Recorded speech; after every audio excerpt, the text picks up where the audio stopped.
श्री परमात्मने नमः. श्री विष्णू सहस्रनाम स्तोत्र श्लोक 114 ते 120. 114वा श्लोक म्हणूया. अनादिर्भूर्भुवो लक्ष्मी सुवीरो रुचिरांगद जननो जनजन्मादिर भीमो भीमपराक्रमः.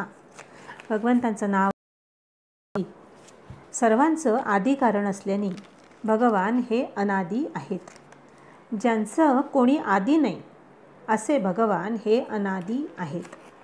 भूर्भुवः, भू आधाराला म्हणतात. भुवः अर्थात समस्त भूतांची आधाररूप जी पृथ्वी, त्या पृथ्वीचाही भू म्हणजे आधार असणारे भगवंत हे भूर्भुवः आहेत. लक्ष्मी, सगळ्या शोभायमान वस्तूंची शोभा भगवंत आहेत म्हणून ते लक्ष्मी आहेत. भूलोकाला भू आणि भुवलोकाला भुवः, तसंच आत्मविद्येला लक्ष्मी म्हटलं जातं म्हणून भगवंत भूर्भुवः लक्ष्मी आहेत. किंवा भगवान हे भूमी आणि अंतरिक्षाची शोभा आहेत म्हणून ते भूर्भुवः लक्ष्मी आहेत. सुवीर, ज्यांच्या विविध इरा म्हणजे गती शुभ आहेत असे भगवान हे सुवीर आहेत. किंवा ते विविध प्रकारचे सुंदर इरण म्हणजे स्फुरण करीत असतात असे आश्रित भक्तजनांच्या अंतःकरणात सुंदर कल्याणकारी विविध प्रेरणा निर्माण करणारे भगवान हे सुवीर आहेत. रुचिरांगद, भगवंतांचं अंगद म्हणजे भुजबंध, रुचिर म्हणजे कल्याणरूप आहे म्हणून ते रुचिरांगद आहेत. जनन, प्राणीमात्रांना उत्पन्न करणारे भगवान हे जनन आहेत. जनजन्मादी, जन्म घेणाऱ्या जीवांच्या जन्माचे उत्पत्तीचे आदी कारण असल्याने, मूळ कारण असल्याने भगवंत हे जनजन्मादी आहेत. भीम, सर्वांना भय देणारे असल्याने भगवंतांचं नाव भीम असं आहे. भीमपराक्रम, भगवंतांनी आपल्या विविध अवतारांमध्ये असुरांना भय उत्पन्न करणारा महान पराक्रम केला. अशा पराक्रमाने युक्त भगवान हे भीमपराक्रम आहेत. 115वा श्लोक वाचूया. आधार निलयो धाता पुष्पहा सप्रजागरः ऊर्ध्वगः सत्पथाचार प्राणद प्रणवपणः. आधार निलय, आधारस्वरूप पृथ्वी आणि पंचमहाभूतांचा आधार भगवंत आहेत आणि म्हणून ते आधार निलय आहेत. अधाता, ज्यांचा कोणी निर्माता नाही असे स्वतःमध्ये स्थित असणारे भगवान हे अधाता आहे. किंवा प्रलय काळात संपूर्ण प्रजेचं धयन म्हणजे पान करतात म्हणून ते धाता आहेत. पुष्पहास, ज्याप्रमाणे कळी विकसित होते त्याप्रमाणे प्रपंचरूपाने भगवंतांचा विस्तार होतो, विकास होतो असे आणि पुष्पाप्रमाणे विकसित हास्य असणारे भगवान हे पुष्पहास आहेत. प्रजागर, नित्य प्रबुद्ध असल्याने भगवान हे प्रजागर आहेत. ऊर्ध्वग, सर्वांच्या वर राहणारे असे परमश्रेष्ठ भगवंत हे ऊर्ध्वग आहेत. सत्पथाचार, सत्पुरुषांच्या कर्माला सत्पथ म्हणतात. सत्पुरुषांच्या मार्गाचं आचरण करणारे मर्यादा पुरुषोत्तम भगवान हे सत्पथाचार आहेत. प्राणद, परीक्षित इत्यादी मृत झालेल्यांना सुद्धा जीवित करणारे भगवान हे प्राणद आहेत. प्रणव, परमात्म्याचे वाचक ओंकाराचं नाव प्रणव आहे. ओंकार रूप असल्याने भगवंत प्रणव आहेत. पण म्हणजे व्यवहार, अत्यंत यथायोग्य व्यवहार करणारे असल्याने भगवंत पण आहेत. किंवा सर्व पुण्यकर्मांचा पणरूपाने संग्रह करून त्यांच्या अधिकाऱ्यांना पुण्यकर्माचं फळ भगवंत देतात आणि म्हणून ते पण आहेत. 116वा श्लोक असा आहे. प्रमाणं प्राणनिलय प्राणभृत प्राणजीवनः तत्वं तत्वविदेकात्मा जन्ममृत्युज्जरातिगः.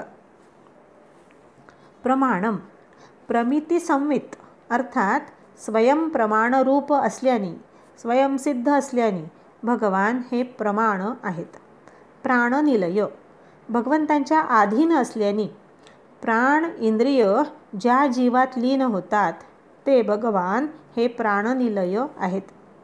किंवा देह धारण करणारे प्राण, अपान इत्यादी भगवंतांच्यामध्ये लीन होतात म्हणून ते प्राणनिलय आहेत. जो प्राणित म्हणजे जीवित राहतो तो जीवच प्राण आहे म्हणून परमपुरुष परमात्मा हे प्राणनिलय आहेत.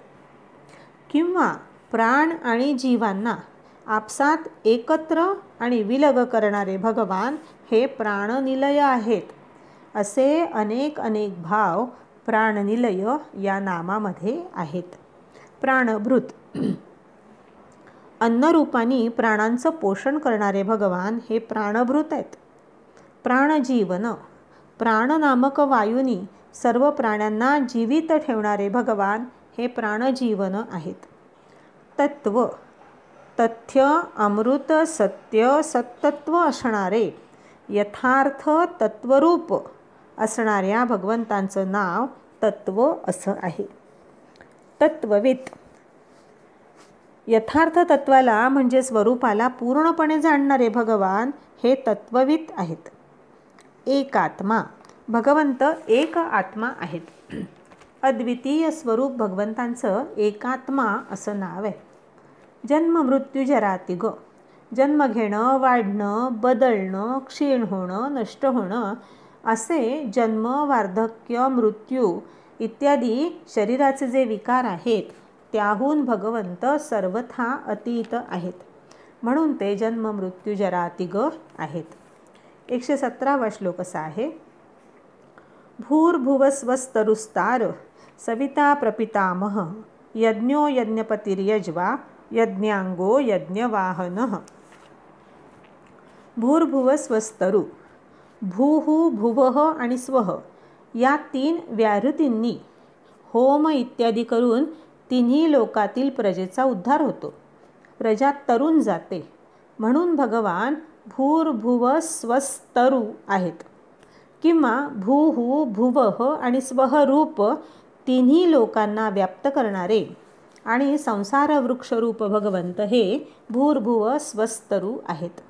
तार, संसार सागरातून भगवंत भक्तांना तारणारे आहेत म्हणून ते तार आहेत.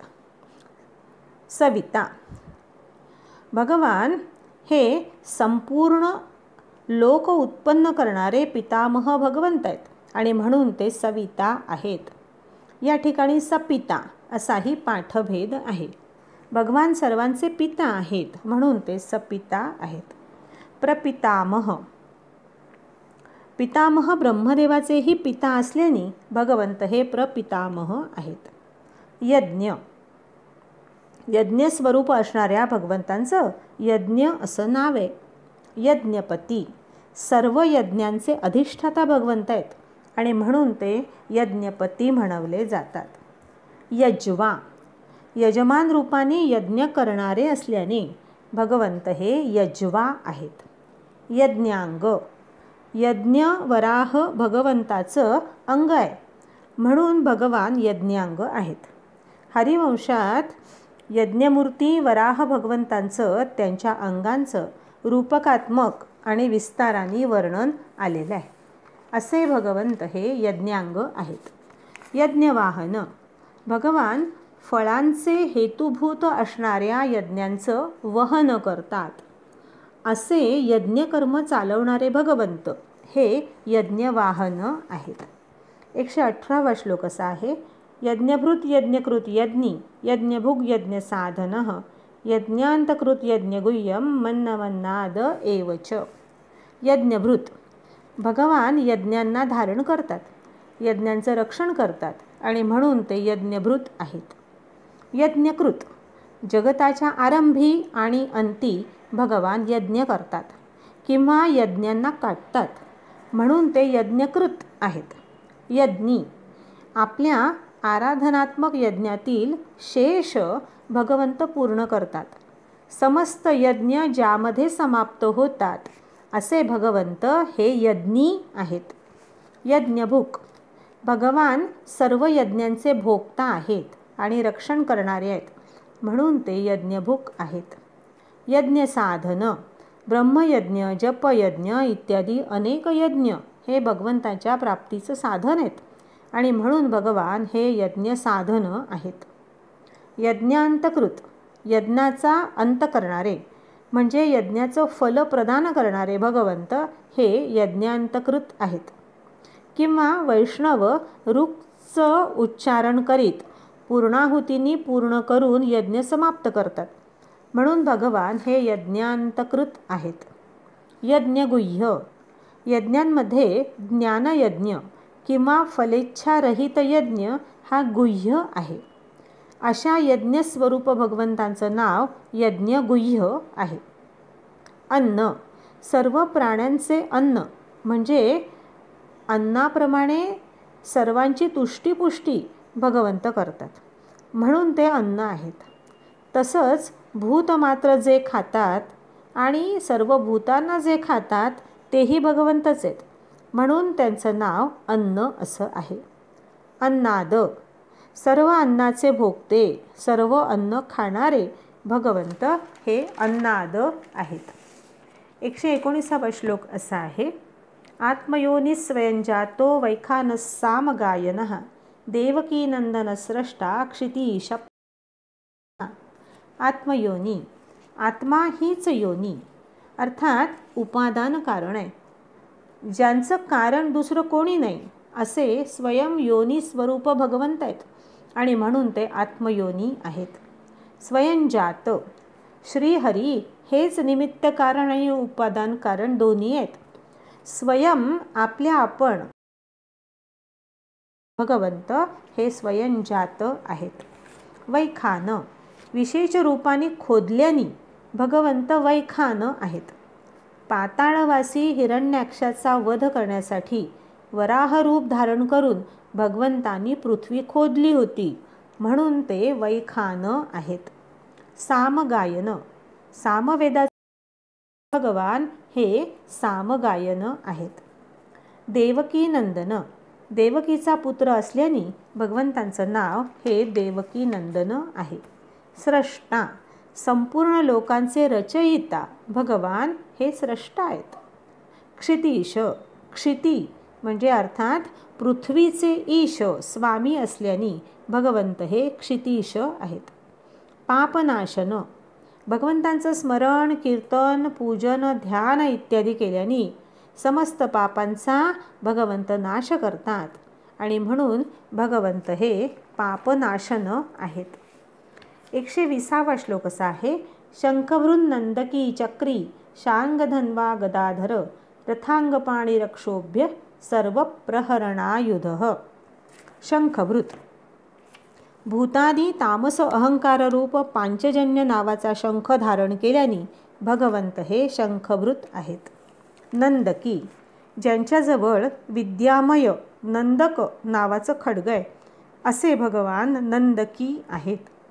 चक्री, मनस्तत्वात्मक सुदर्शन चक्र भगवंतांच्या जवळ आहे आणि म्हणून ते चक्री आहेत. तसंच संसार चक्र त्यांच्याच आज्ञेने चालतं, म्हणून ते चक्री आहेत. शांगधन्वा, ज्यांचं इंद्रिय कारण राजस अहंकाररूप असं शार्ंग नावाचं धनुष्य आहे आणि म्हणून ते शार्ंगधन्वा आहेत.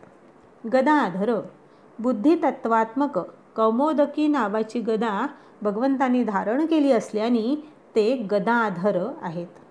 रथांगपाणी, भीष्माचार्यांची प्रतिज्ञा राखण्यासाठी भगवंतांनी हातामध्ये रथाचं चक्र धारण केलं असे भगवान हे रथांगपाणी आहेत. अक्षोभ्य, सर्व प्रकारच्या शस्त्रांनीही ज्यांना विचलित करता येत नाही, कोणत्याही प्रकारे जे विचलित होत नाहीत असे भगवान हे अक्षोभ्य आहेत. सर्व प्रहरणायुध, 1000वे हे नाव आहे. प्रहार करणाऱ्या सर्व वस्तू भगवंतांची आयुधच आहेत, म्हणून ते सर्व प्रहरणायुध आहेत. ज्ञात आणि अज्ञात जितकी काही आयुध आहेत त्या सर्वांना धारण करणारे भगवंत हे सर्व प्रहरणायुध आहेत. जसं नृसिंह अवतारात नख हे भगवंतांचं आयुध झालं, असे भगवान सर्व प्रहरणायुध आहेत. शेवटी पुन्हा एकदा सर्व प्रहरणायुध ओम नम इति असं म्हटलं जातं. या ठिकाणी समाप्ती दर्शविण्यासाठी हे अंतिम नाम आहे, हे 2 वेळा घेतलेलं आहे. मंगलवाचक ओंकाराचं स्मरण केलं गेलं आणि शेवटी नमस्कार करून भगवंतांची पूजा केली गेलेली आहे. अशा रीतीने इथपर्यंत श्री विष्णू सहस्रनाममालेचं 10वं शतक म्हणजे 1000 नामांचं स्मरणचिंतन आणि संक्षिप्त विवरण या ठिकाणी